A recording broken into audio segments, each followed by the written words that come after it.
मान लीजिए एक डीलर ने डेमो व्हीकल खरीदा। जब वो खरीद रहा है तो ये मान के चल रहा है वो बिके बेचने के लिए नहीं है। तो वो क्या करता है, इस डेमो व्हीकल को प्रॉफिट एंड लॉस अकाउंट में ले आता है या इसको बुक्स में कैपिटलाइज करता है। नमस्ते टू ऑल ऑफ यू, आज के सेशन में स्वागत है। और हम लोग जो 4 सर्कुलर 10 सितंबर 2024 को आए हैं, अपलोड हुआ है 11 सितंबर को, लेकिन उसमें डेट जो सर्कुलर का है वो 10 सितंबर है। 230 से लेकर 4 सर्कुलर 230 से लेकर 233 तक, 4 हो गए ना, 230 से लेकर 233 तक। तो इसमें जो 230 नंबर है वो है 230 प्लेस ऑफ सप्लाई एडवर्टाइजमेंट के लिए, 231 डेमो व्हीकल्स के लिए, 232 place of supply data hosting के लिए, 233 रिफंड वाला है। तो हम लोग सबसे पहले ये वाला कर रहे हैं, डेमो व्हीकल वाला। आइए, और जो YouTube में है वो उनको मैं बता दूं, हमने जीएसटी का पूरा कोर्स अपलोड किया हुआ है। तो सब्सक्राइब के साथ और एक बटन होता है ज्वाइन का, उसको ज्वाइन कर लेंगे तो 5 लेवल क्रिएटेड है उसमें। तो उस 5 लेवल में से आप सेकेंड लेवल से स्टार्ट करेंगे जीएसटी सीखना तो अच्छे से सीख पाएंगे। अब आते हैं सबसे पहले ये 231 डेमो व्हीकल का clarification on availability of input tax credit in respect of demo vehicles. लेकिन इसके पहले कुछ मैं चीजें दिखला रहा हूं आपको। पहले लॉ समझते हैं, लॉ क्या है।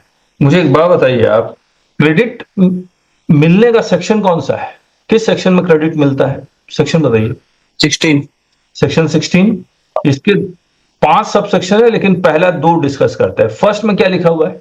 Tax invoice. रजिस्टर्ड पर्सन अगर कोई गुड्स और सर्विसेज खरीदेगा फॉर फर्दरेंस ऑफ बिजनेस तभी क्रेडिट के लिए एलिजिबल होगा। ये लाइन बड़ी इंपॉर्टेंट है, for furtherance of business. 16 subsection 2 में क्या लिखा हुआ है?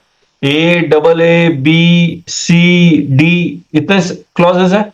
जहां पर ए बोलता है डॉक्यूमेंट होना चाहिए, डबल ए बोलता है 2B में आना चाहिए, और बी बोलता है रिसीट ऑफ गुड्स और सर्विसेज, सी बोलता है सप्लायर आपका टैक्स दे दिया, डी बोलता है आपने 3B फाइल कर दिया। फिर और एक सेक्शन है सेक्शन 17 सबसेक्शन 5, बोलता है सेक्शन 16 तो क्रेडिट अलाउ करता है, लेकिन 17 सबसेक्शन 5 उन्हीं सब क्रेडिट को जो एलिजिबल है उनको ब्लॉक करता है। यानी कि पहले सेक्शन 16 के कंडीशन को अगर सेटिस्फाई नहीं किया तो क्रेडिट ऐसे ही इनएलिजिबल हो गया। हेलो, मान लीजिए आपने कोई सामान खरीदा which was for personal purpose, not for furtherance of business, तो क्रेडिट ऐसे ही इनएलिजिबल हो जाएगा। यस और नो? Hello, yes sir. अब एक बात बताइए, ये फर्दरेंस ऑफ बिजनेस का जो मीनिंग है ये वाइड इंटरप्रिटेशन होना चाहिए या नैरो इंटरप्रिटेशन होना चाहिए? Furtherance of business, hello, wide interpretation होना चाहिए। इसीलिए इसका वाइड फर्दरेंस ऑफ बिजनेस का मतलब ये होगा कि आपने बिजनेस अभी शुरू भी नहीं किया, आपका प्रोडक्शन शुरू नहीं हुआ, ट्रेडिंग शुरू नहीं हुआ, तो सेल शुरू होने से भी पहले अगर आपने परचेज शुरू कर दिया, इसका मतलब आपका बिजनेस स्टार्ट हो गया है। आपने कंपनी सेटअप कर लिया, कंपनी सेटअप से जितने भी खर्चे हैं उन सब का आपको क्रेडिट मिलेगा, बशर्ते you are registered in GST. Correct है? हेलो, अब आप मुझे एक बात बताइए, आप डेमो व्हीकल में आते हैं। किसी मैन्युफैक्चरर, मान लीजिए मारुति सुजुकी है, ये मैन्युफैक्चरर हो गया। मॉडल क्या है? गाड़ी बेचने का मॉडल क्या है इंडिया में? मैन्युफैक्चरर से कहां जाएगा? डीलर से कहां जाएगा? कस्टमर। यही तो मॉडल है। मैन्युफैक्चरर डीलर को 100 गाड़ी बेचता है, जो गाड़ी नई लॉन्च होने वाली है वो बेचता है, जिसमें से एक डेमो व्हीकल होती है। क्या इस डीलर को उस डेमो व्हीकल को भी खरीदना पड़ता है? यस और नो? अरे बता दीजिए। हाँ ना बोलेंगे तो मुझे पता लगेगा आप हैं। Yes sir. हाँ, यस सर। ये डेमो व्हीकल जब खरीदेगा तो बताइए इसका। और डेमो व्हीकल में देखिए, ये जो डेमो व्हीकल है, क्या आप कह सकते हैं कि ये it is for furtherance of business? कोई कस्टमर को दिखलाएगा ताकि वो बाकी गाड़ी खरीद सके? Yes sir. Yes sir. तो सेक्शन 16 के कंडीशन को सेटिस्फाई कर रहा है ये। Yes yes. बाकी सेक्शन 16 1 के भी, 2 के भी। अब क्या ये ब्लॉक क्रेडिट में आता है? तो ये कहता है कि ITC not available in following cases. जो क्लॉज ए ये कहता है मोटर व्हीकल जिसका seating capacity is not more than 13%। तो इसका मतलब ये जितने भी एसयूवी, सिडान, सब ब्लॉक हो गया ये क्रेडिट। हेलो, यस लेकिन when they are used in making the following taxable supply, namely further supply of such motor vehicle। लेकिन अगर आपने खरीदा है फॉर फर्दर सप्लाई तब क्रेडिट ब्लॉक नहीं होगा। तो मुझे बताइए, डेमो व्हीकल क्या खरीदा गया है फॉर फर्दर सप्लाई? नो। की seating capacity not more than 13 है, तो क्या ये फॉर फर्दर सप्लाई है? तो इसी पे कंफ्यूजन या इसी पे इंडिया के ऑफिसर्स इस क्रेडिट को ब्लॉक कर रहे थे, because it is not for further supply. इसीलिए सर्कुलर लेके आना पड़ा, और सर्कुलर हम लोग अभी पढ़ते हैं। आप बताइए, पहले आपका ओपिनियन जान लेता हूं, क्या डेमो व्हीकल में आपको क्रेडिट मिलना चाहिए या नहीं मिलना? मिलना चाहिए सर। मिलना चाहिए। अच्छा, पूरा जो जितना भी टैक्स प्रोविजंस हैं उसका इंटरप्रिटेशन कैसे होना चाहिए? स्ट्रिक्ट इंटरप्रिटेशन होना चाहिए या नॉट सो स्ट्रिक्ट इंटरप्रिटेशन हो? Sir not so. सर हाँ कहिए, इसका जो इंटरप्रिटेशन होना चाहिए वो स्ट्रिक्ट इंटरप्रिटेशन होना चाहिए। स्ट्रिक्ट इंटरप्रिटेशन में जो लिखा हुआ है वो उसी को इंटरप्रेट कर दीजिए। अब लिखा हुआ क्या है कि 13 seating capacity up to 13 seating capacity, अगर फर्दर सप्लाई के लिए नहीं है तो ब्लॉक्ड है, यही तो लिखा हुआ है। यस जी। या फिर इसके पीछे का इंटेंशन को देखेंगे कि डेमो व्हीकल को, अगर डेमो व्हीकल नहीं होता तो बाकी व्हीकल नहीं बिकता, वो तो सेक्शन 16 में आता है। लेकिन यहां पर तो एकदम साफ साफ लिखा हुआ है कि ये ब्लॉक क्रेडिट है। अच्छा एक बात और बताइए, क्या डेमो व्हीकल 1 साल बाद 2 साल बाद कम दाम में डीलर बेच देते हैं? Yes sir. अगर बेच डीलर देते हैं। बेच देते हैं तो एक बात बताइए, मान लीजिए एक डीलर ने डेमो व्हीकल खरीदा, जब वो खरीद रहा है तो ये मान के चल रहा है वो बिके बेचने के लिए नहीं है, तो वो क्या करता है? इस डेमो व्हीकल को प्रॉफिट एंड लॉस अकाउंट में ले आता है या इसको बुक्स में कैपिटलाइज करता है? हेलो, इस डेमो बुक्स में कैपिटलाइज कर देगा, विद जीएसटी करेगा या विदाउट जीएसटी करेगा? वो तो डिपेंड करता है, आईटीसी ली होगी तो विदाउट। नहीं, आज मान लीजिए पुराने केसेस उठाते हैं जहां पर एक डीलर के यहाँ ऑडिट हो गया, ऑडिट में कहा कि डेमो व्हीकल का हम क्रेडिट नहीं देंगे, तो वो उसने क्या किया, उसी वक्त एक आईटीसी रिवर्स किया और उसको कैपिटलाइज कर दिया।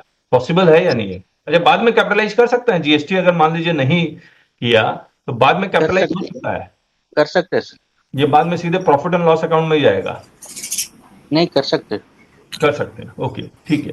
तो अब ये कहानी है कि आज डीलर मान लीजिए खरीदा, कैपिटलाइज कर दिया, और उसका ऑडिट हुआ था 17-18 का, उसमें अफसर ने मना कर दिया 18, 19, 19, 20, 20, 21 में वो डीलर क्या कर रहा होगा? डेमो व्हीकल का तो क्रेडिट मिलता नहीं है, वो विद जीएसटी इसको कैपिटलाइज करता जा रहा होगा। यस और नो? Yes sir. और आज के डेट में मान लीजिए सर्कुलर कहता कि नहीं नहीं अलाउड है, क्रेडिट डेमो व्हीकल का मिलेगा, तब क्या ये डेमो व्हीकल का पुराने समय का क्रेडिट ले पाएगा? नहीं सर। फिर तो नहीं ले पाएगा क्योंकि डिप्रिसिएशन इस पे क्लेम हो चुका होगा। करेक्ट है ना?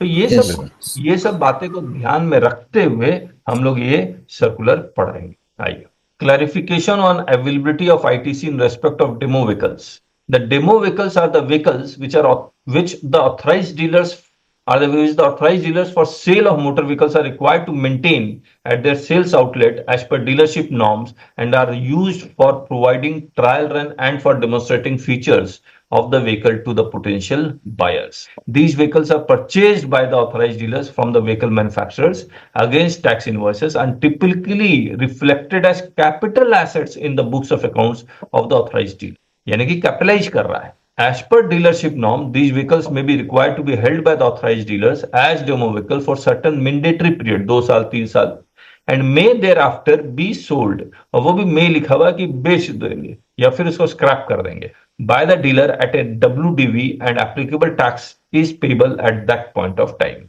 The references has been received to issue clarification. अब देखिए, availability of ITC on demo vehicles which are motor vehicles for transportation of passengers having approved sitting capacity or not more than 13%, उसी का तो credit block है।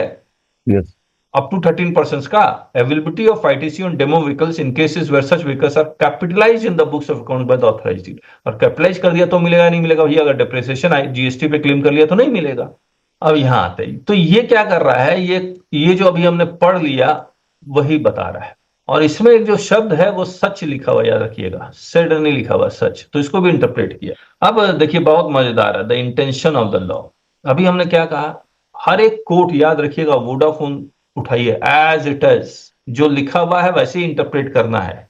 ये circular पहली बार है कि वो वाइड इंटरप्रिटेशन टैक्सेशन लॉ का कर रहा है और इंटेंशन देखने की कोशिश कर रहा है। तो आने वाले समय में जब आप रिप्लाई बनाएं तो आप भी कुछ लॉ को एज इट इज इंटरप्रेट मत कीजिए, बल्कि इंटेंशन ऑफ लॉ के बेसिस पे आप इंटरप्रेट कर सकते हैं। ये सर्कुलर एक आइडिया दे रहा है और ये पुराने जितने भी इंटरप्रिटेशन थे उसको बाईपास कर रहा है। या तो वो लॉ को चेंज कर देते, लेकिन उन्होंने लॉ को चेंज नहीं किया।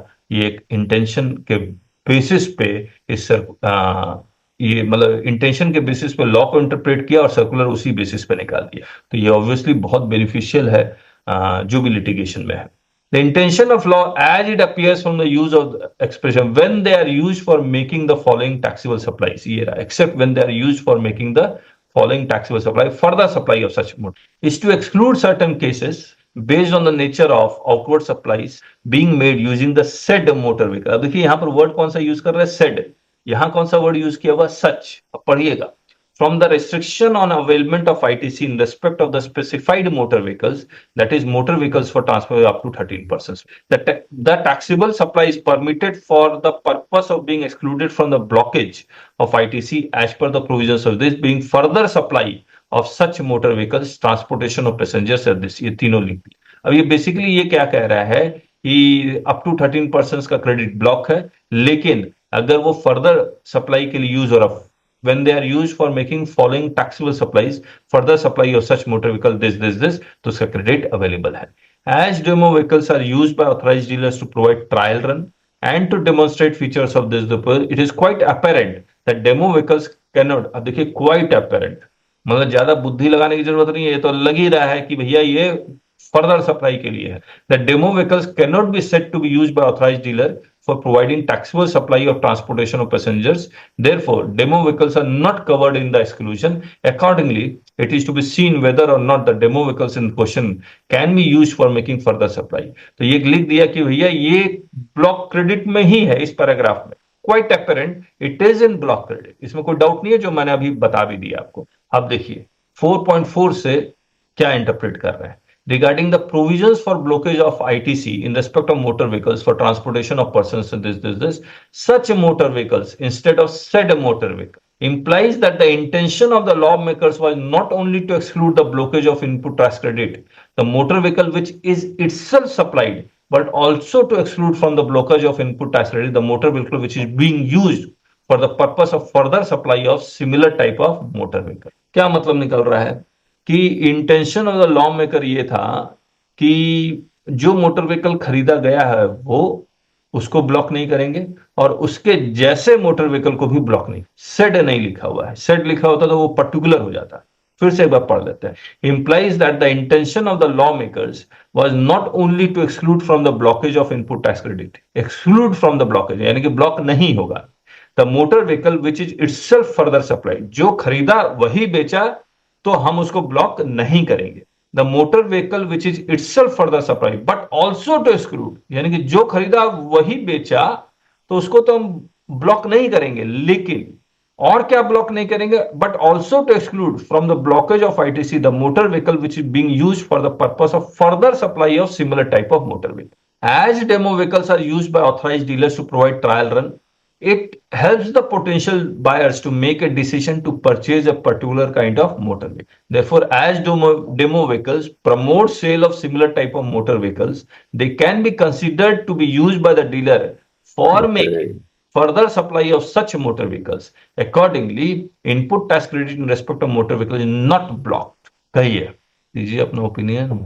देखिए ये सर्कुलर जो कह रहा है वो तो ठीक है, समझ में आ गया। अगर मतलब इसको अगर एक लाइन में सर्कुलर को बताना होता तो कह देते डेमो व्हीकल पे क्रेडिट मिलेगा, एक लाइन। लेकिन ये एक लाइन का इंटरप्रिटेशन नहीं था, इसके पीछे आप इसको आप कहां यूज कर सकते हैं, आप ये वो सोचिए। एकदम साफ लिखा हुआ है, क्वाइट अपरेंट कि ये ब्लॉक है डेमो व्हीकल, लेकिन फिर भी by interpreting wide interpretation of taxation law in going behind the curtain of the law, they decided to allow the credit। Jitendra जी कुछ और कहिए। अमित जी आप लोग कुछ सवाल कर लीजिए ताकि हम लोग और इसको क्लैरिटी आ जाएगी। सर ऐसा इंटरप्रिटेशन 16(4) में नहीं हो सकता? यस, ऐसा ही कहने का मतलब 16(4) को स्ट्रिक्ट इंटरप्रिटेशन किया जा रहा था। तो ये आप ये समझिए, ये चीज ये सर्कुलर वहां भी कोट कीजिए जहां पर आपको वाइड इंटरप्रिटेशन करना। आप कह सकते हैं कि डेमो व्हीकल के लिए the CBIC, the Ministry of Finance has itself widely interpreted the taxation GST law. Why not this be interpreted it here? बाकी क्लॉसेस में क्वेश्चन तो कर ही सकते हैं, हाई कोर्ट में जाएगा ये, सुप्रीम कोर्ट में, फिर ये बोर्ड जवाब देता रहे क्यों किया, किस लिए किया, वो तो बात की कहानी है। लेकिन एक ग्राउंड तो आपको नया ग्राउंड मिल गया, आप समझ लीजिए। राजीव पोद्दार ने एक लिखा है, ट्रांसपोर्टेशन ऑफ पैसेंजर हायरिंग वाला अगर है तो जो भी मोटर व्हीकल आप खरीद रहे हैं उसका क्रेडिट मिलेगा। राजीव जी करेक्ट लेते हैं ना आप लोग क्रेडिट? Yes sir. हाँ, तो हायरिंग लिखा हुआ है, मतलब ट्रांसपोर्टेशन ऑफ पैसेंजर्स के लिए। आपने गाड़ी किराए पे ली फॉर ट्रांसपोर्टेशन ऑफ पैसेंजर्स तो आपको क्रेडिट मिलेगा, लेकिन याद रखिएगा transportation of passengers should be a taxable supplies.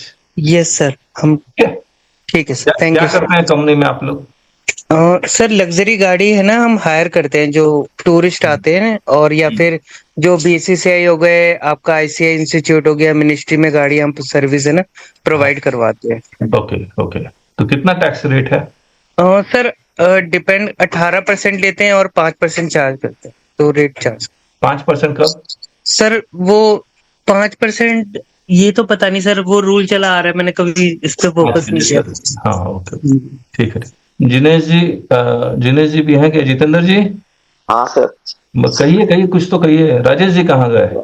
Sir मेरे हिसाब से तो ये पिक एंड चूज वाला केस है, जहाँ पे हुआ हाँ और ITC का बेनिफिट दे दिया। हाँ मैं नहीं सोचता कि हम ये ग्राउंड लेके दूसरी जगह जाएंगे तो वो बेनिफिट हमको मिलेगा। हाँ, नहीं मिलेगा। 99% चांस है कि नहीं मिलेगा, लेकिन एक ये तो गवर्नमेंट को देना था इसलिए दे दिया, बाकी स्ट्रिक्ट इंटरप्रिटेशन करे तो नहीं ही मिलता है। हाँ हाँ हाँ, पर ये देना था इन लोगों को इसलिए दे दिया। तो मतलब इनकी मर्जी चलेगी, यूनिफॉर्मिटी होनी चाहिए ना लॉ में।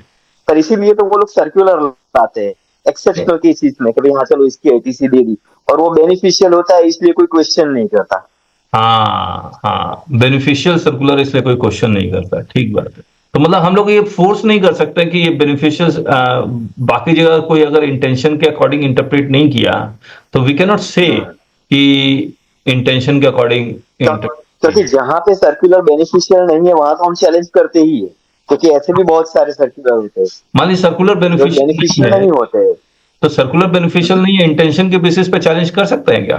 पर इसको कोई क्यों चैलेंज करेगा जब ITC मिलती है? नहीं, इसको नहीं, कोई दूसरा सर्कुलर आ जाए। वैसे तो इन्होंने वो तो किया है ना, हमने किया है। ओके, अभी मुझे याद नहीं आ रहा है। नहीं ऐसा था कि जितेंद्र जी मैं फिर से पूछ रहा हूँ, कोई दूसरा सर्कुलर आ जाए उसमें इंटेंशन के बेसिस पे इंटरप्रेट नहीं किया, तो क्या हम लोग इस ग्राउंड पे चैलेंज कर सकते हैं कि you should interpret the law as per intention of the law maker? हाँ, मतलब वैसे तो होता ही है ना चैलेंज, वैसे तो होता ही है चैलेंज, होता ही है। और ये 16(4) भी ऐसे ही चैलेंज हुआ है ना। ओके ओके, और वहां पे गवर्नमेंट को नहीं देना इसलिए कोर्ट डिसाइड करे।